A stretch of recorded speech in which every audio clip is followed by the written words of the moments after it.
copyrighted program created by Rio Grande. San Luis Obispo Sheriff's Office calling all cars. Attention all cars. Broadcast 217 regarding a dead body in San Luis Creek. Ascertain identity of victim. That's all. Rosenquist.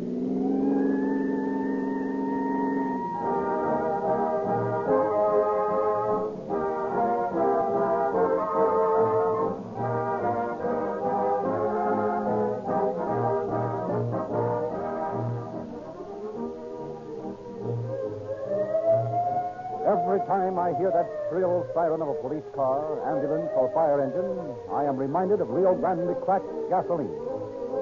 It isn't strange either. For over 4 years, I have been repeating this statement. More police cars, fire engines, ambulances, and other emergency equipment are powered by Rio Grande cracked wherever it is sold than any other brand. Friends, that really means something to me. The fact that these public-serving cars use Rio Grande exclusively is proof enough that it is a superior motor fuel. Recently, this has been more forcefully brought to my attention. For now, both the state of California and the federal government are also specifying Rio Grande cracked gasoline for their motors. Now, all governmental branches are using Rio Grande cracked gasoline. Why then don't you too use this gasoline that is so obviously the leader in quality among men and organizations that know gasoline best? Drive into the nearest red and white Rio Grande station tomorrow and every tomorrow and fill up with Rio Grande cracked gasoline. I know that once you give it a fair trial, you'll use no other brand.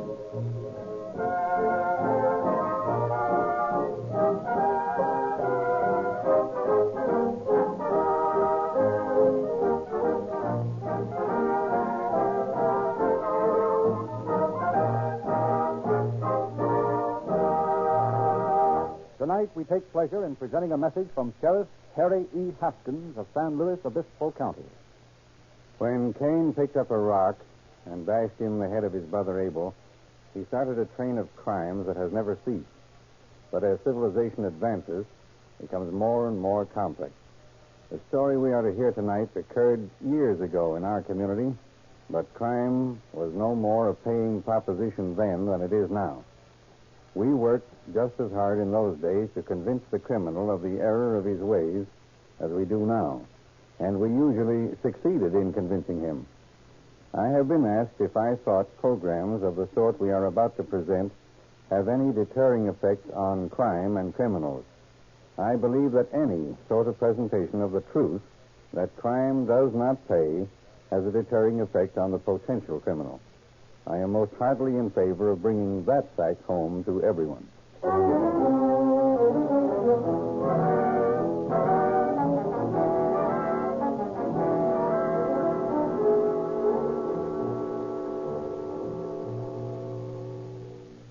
Going to town, Charlie? Yeah, gotta cash my check. You better be careful. Some slicker will take it away from you. Not me. I'm on the lookout for smart guys.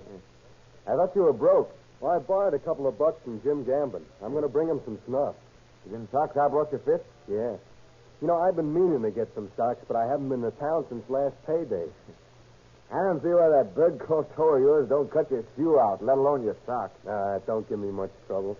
You having Joe flag the local? Yeah, if I don't get back tomorrow night, don't worry about me. I'll know you're coming back tomorrow night. Sunday is Washington's birthday, and Monday will be a holiday anyway.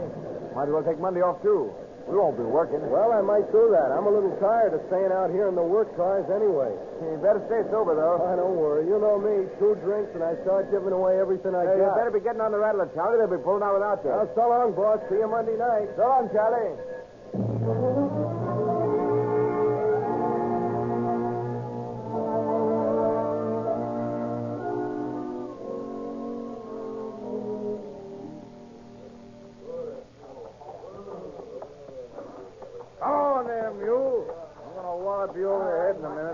What's the matter, you, Sam? These confounded mules keep shying away from this place every time I get to it. I've been trying all day to get that hole filled in. Must be something wrong along here, huh? Them mules usually got better brains than people. Why don't you try to see what it is? I've been looking all day. Hey, wait a minute. You see that pan down in the creek? The sun's shining on it, and it's reflecting right up in the mule's eyes. Yeah, but it hasn't been doing that all morning. Here it is 1 o'clock, and these rat tails have been doing this all day. Well, Let's go down there and see if there's something we can't see. Oh, what if there is? What good will that do if we can't see it? Well, maybe we can see it. Come on, let's take a look. All right. I still think it's a waste of time.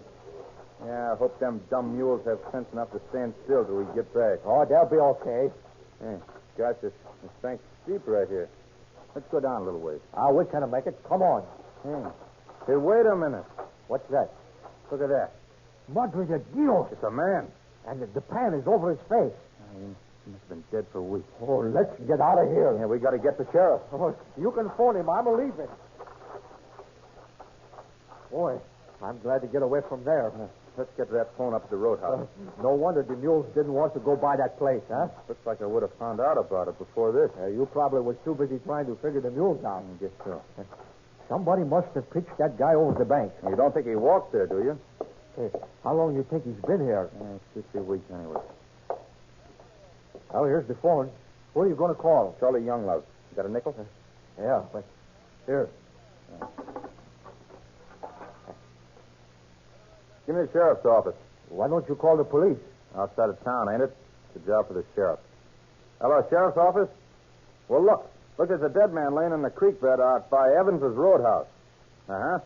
He's about 90 or 100 yards along the road toward Santa Margarita. Yeah, he's laying on his back. Yeah, he's been dead a long time. Okay, I'll stick around. I'll tell you the place when you come out. He'll be right out. What are you going to do? Wait for him. Oh, come on. Let's get something to drink.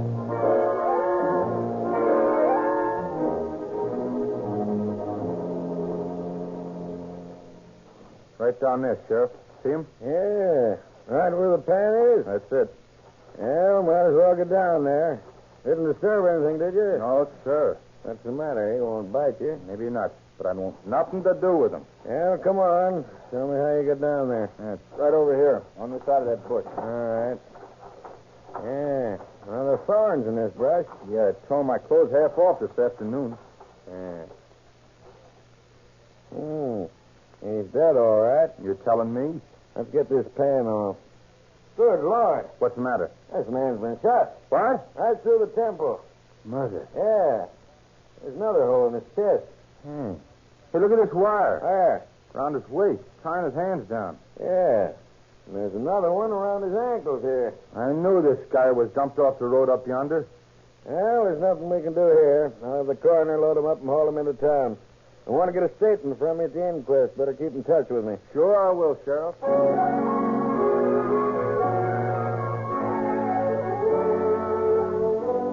Next morning, Sheriff Younglove meets with District Attorney Charles A. Palmer to discuss the case.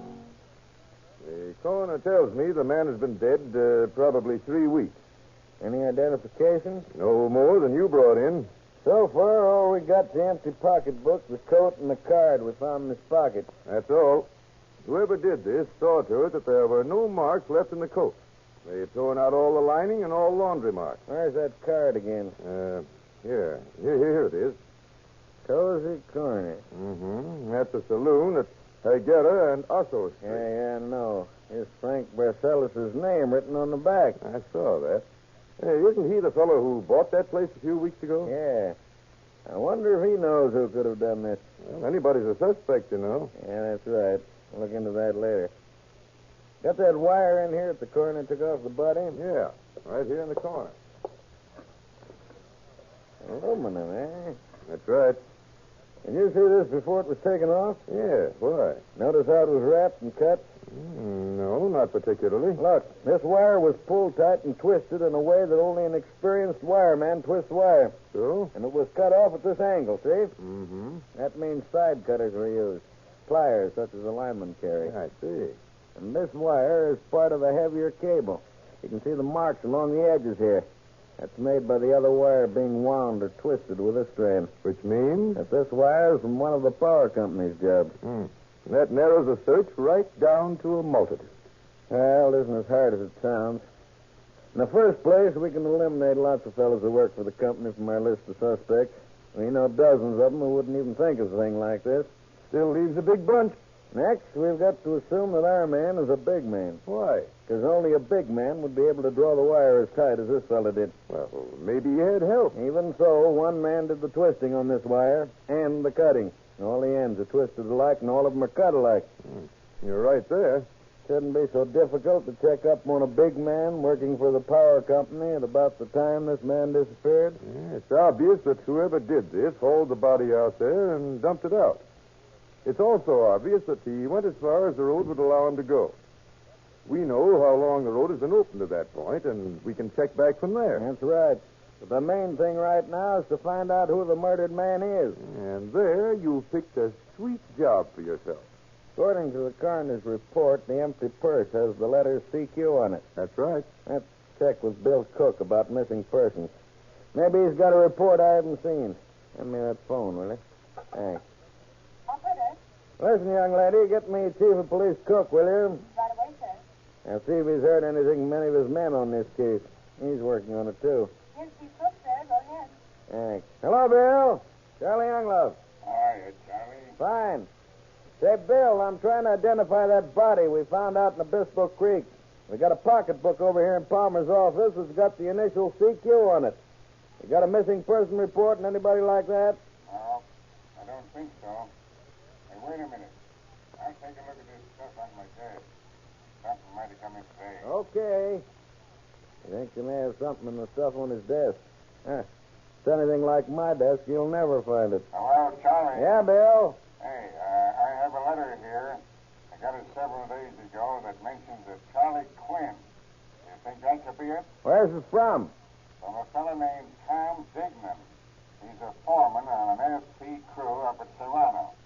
Now, wait a minute, and I'll read it to you. He goes on to say, Charlie Quinn, the man I'm writing you about, left camp on the night of February 21st. He was going to spend a couple of days in San Luis Obispo and was supposed to be back at work on the 23rd. He was coming in to cash his paycheck, and since he still had $25 coming to him from his February time, I'm sure he must have had some kind of trouble, or he would have been back. Maybe he got drunk and got in jail. If so, please notify me as to the amount of the fine, and I'll send it to you. He's a good man, and we need him back in camp. Now, you think this Charlie Quinn might be your man? He might be. How about sending this Dignan fellow wire to run down here and take a look at the body? Maybe he can identify him. All right, I'll do it right away. Thanks, Bill. Bye. Well, that's a lead anyway.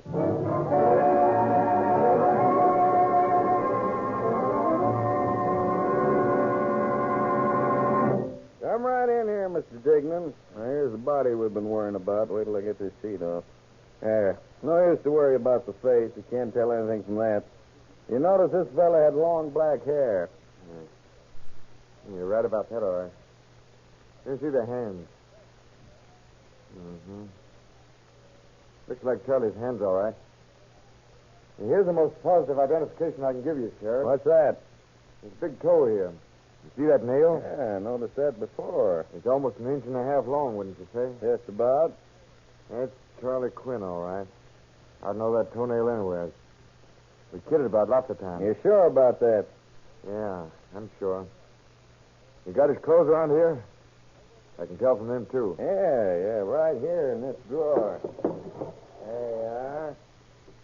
Yeah. It's Charlie's coat, all right.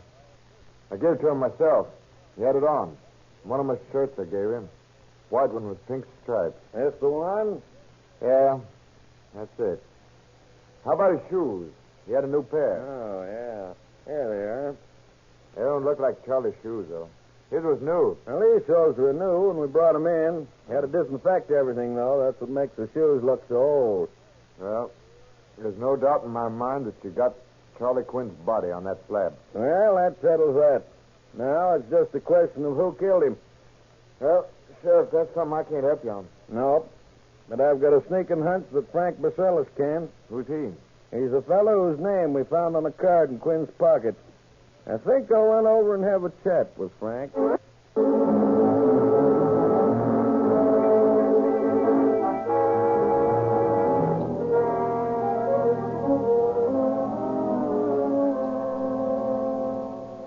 Got a nice place here, Frank. Yeah, try to keep it that way, Sheriff. Much business? Oh, fair. Advertised? Yeah. There's nothing but a few cards now and then. This one of them? Yes, let's see. Yeah, that's one of my cards. I wrote the name on the back for a fellow I cashed a check for. When was that? Oh, 2 or 3 weeks ago. Remember the fella? Sure. He's been in a couple of times since I took over the joint.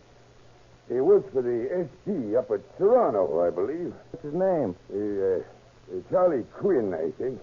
You seen him lately? No, not since I cashed that check for him. How much was the check for? A little over $50. Yeah, 50 and some odd cents. Was he by himself? Yeah, when he come in. I cashed the check and he had a few drinks. He didn't seem to carry his liquor well. Mart Greenan was with him the next time I looked around. Mart Greenan? Yeah, he's a boomer that works for the power company now and then. Most of the time he hangs around pool halls and saloons. You say he was with this Quinn fellow when you cashed that check? No, not when I cashed it, but as soon as Quinn started drinking, he kept bringing his money out, and, well, pretty soon this Greenan fella kind of horned in on him, and Quinn started buying him drinks. Did they leave together? Yeah. Just about time I closed up, they went out together. I ran into again when I went out. They were standing out on the sidewalk arguing about something when I come by. No, can't stay no longer. I gotta go. Gotta get me a room and go to sleep. I gotta get up at 6:30 and catch the train to work. Ah, come on. I got a swell room at my house. You can sleep there. You don't have to spend no money for no room, pal. You can sleep at my place. I'll drive you down to the train in the morning. What in? I got a rig. No. No, I don't want it. I gotta go back to the hotel. Oh, come on, pal. I can put you up for the night. You'll sleep like a baby. Okay, pal. I'll go home with you. I want to go to sleep. Attaboy. You'll wait here. Well, I went down across the street to Kies's Cafe, and I had a talk with the cook. Yeah, I used to know him up in San Francisco, and when I come out, I saw this fella Quinn and Greenan sitting at the table eating. And they were still arguing about Quinn going home with Greenan. You know where this fellow lives? Greenan, I mean. Nope. But I guess the power company can tell you, though. Think I'll mosey over and find out.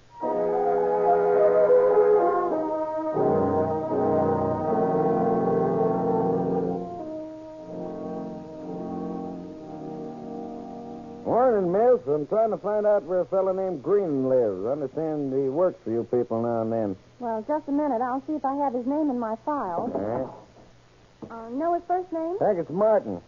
Martin. Here we are. Martin Greening lives on Mark Street. Rents from a Mr. Henry. When did he work last? Well, I really don't know, but last time we called him was about 3 weeks ago. I see. Well, thank you, miss. You're welcome, Sheriff.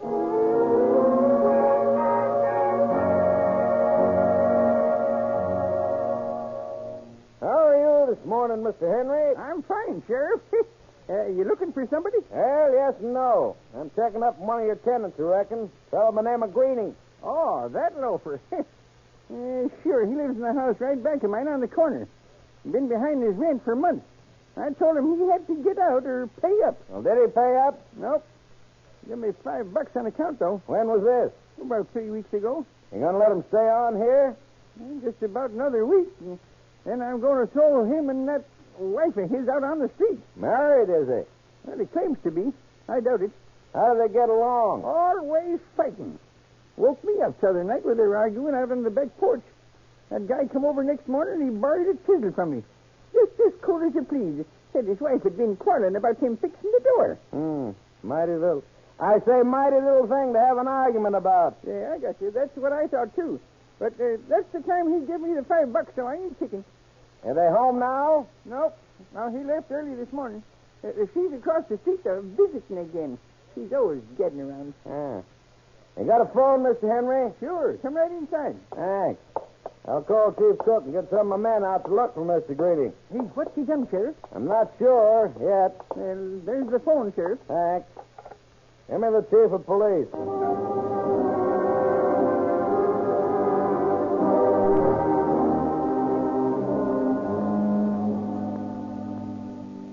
Well, Charlie, what What's on your mind? I got an idea. We'll find out something about Charlie Quinn when we get through with this house. Whose house is it? A fellow named Greening and his wife live here. Greening's a lineman for the power company. He's the last person seen with Charlie Quinn. Where is this Green? Got my boys out looking for him now. I'll have him down at the office by the time we get back. Come on, let's see if there's anybody home. Likely is not they're laying low if they are here. The man who owns this place said Greening's wife was gadding about the neighborhood someplace. Hey, you guys, what you want? Hey, who are you, lady? What's it to you? Might be a lot. I'm Sheriff Younglove, and this is Chief of Police Cook. Looking for Martin Greening. Know him? He's my husband. Yeah? Yeah, don't you like it? Maybe. In that case, you can open the door for us. We want to look the place over. Who's gonna make me do it? Nobody? But unless you want to go to jail now, you'll open up. Oh, all right. Where do I find the key? Just a minute. I'll go in first, if you don't mind. Suspicious, ain't you? Sometimes it pays to be. What do you mean by that crack? You know what I mean. You two guys ain't got no right tramping around my house. That's what you think. Now, Bill, bring that woman in here. Okay, go on in. Well, take a look at the little toys I found on the dresser, all ready for work. Huh. 32 and a 38, eh? Yeah. Ought to be easy to compare the bullets in one of these with the ones in Quinn's body. You won't find no bullets. How do you know? I ain't talking. Let's take a look in the kitchen, Bill. Yeah. Come on, Mrs. Greening. Well, don't you ever clean this place up? What's it to you? I can see you're going to be a helpful so. Well, the kitchen's clean enough. Yeah. Too clean. What do you mean? Floor's dirty, but somebody washed the mop boards and part of the floor here by the door.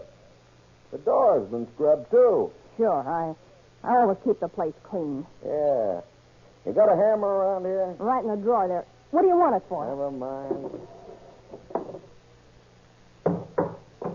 Hey, what are you trying to do to that door? Take it off the hinges. What for? You'll find out. Mm-hmm. Is that so? Bill, take a look. Blood. That's right. Blood on the bottom of the door. You forgot to scrub under there, Mrs. Greening. So what? Take that oilcloth off the table. There's some more blood, Bill. Yeah, I see it. Think we ought to take her in now? Sure. Come on, Mrs. Greening. We're arresting you. What for? For murder. No. No, I never done it. Martin, he done it. I never had no hand in it. I never killed nobody. Save it till we get to the office. Your husband ought to be there by now.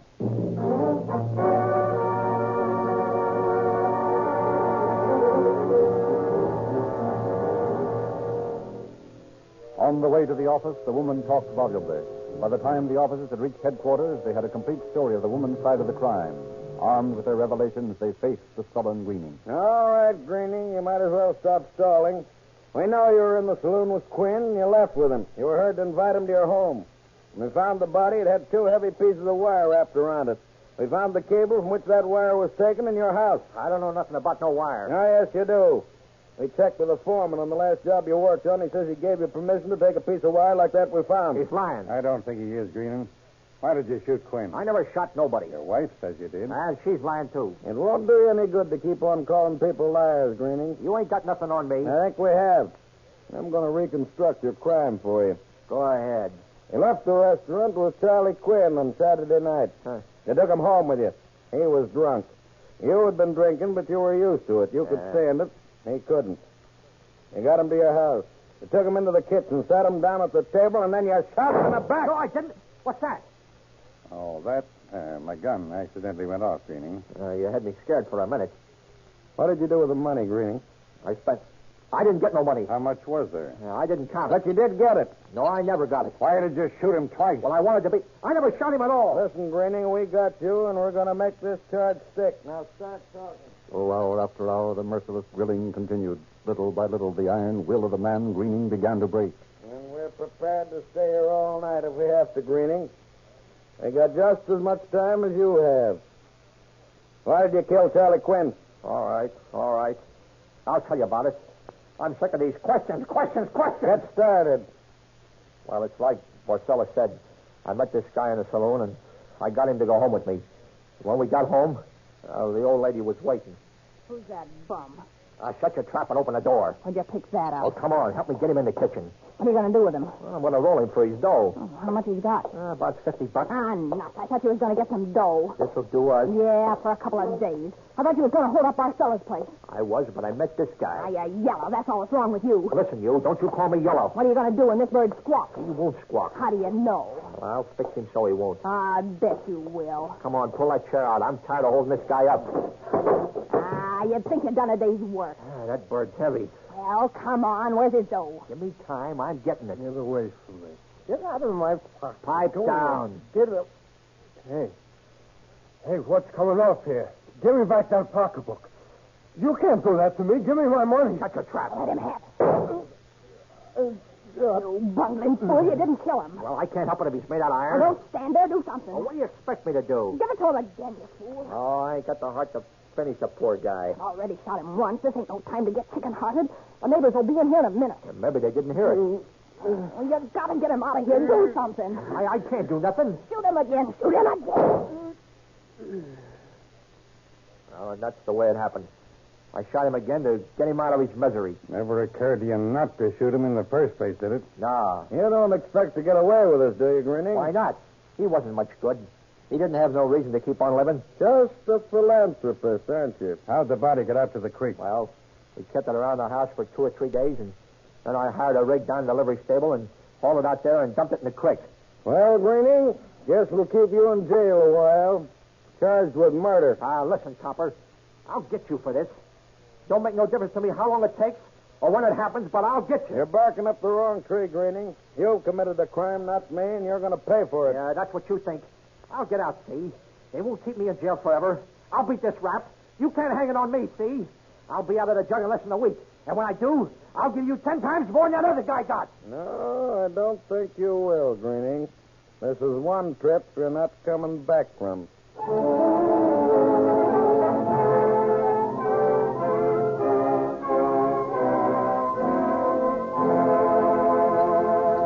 The most eminent gasoline authorities of this generation, the drivers of police cars, fire engines, and other emergency equipment of cities like Los Angeles, Oakland, Fresno, and many, many other cities and counties throughout California, overwhelmingly endorse and use Rio Grande Cracked.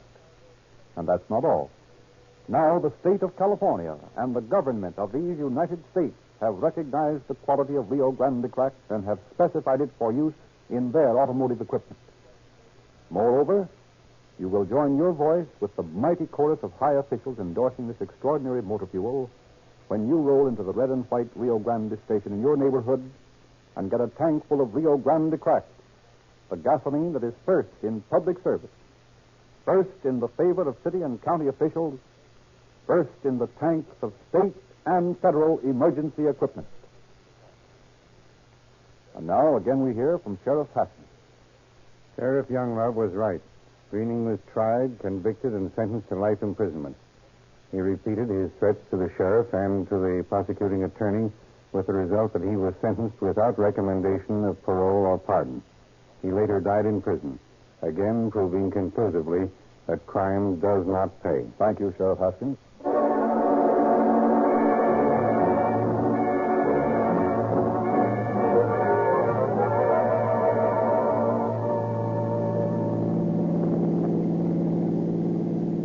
San Luis Obispo Sheriff's Office calling all cars. Attention all cars to cancellation broadcast 217 regarding a dead body. The victim is identified as Charlie Quinn, murdered. Suspect in this case sentenced to life imprisonment. That's all. Rosenquist.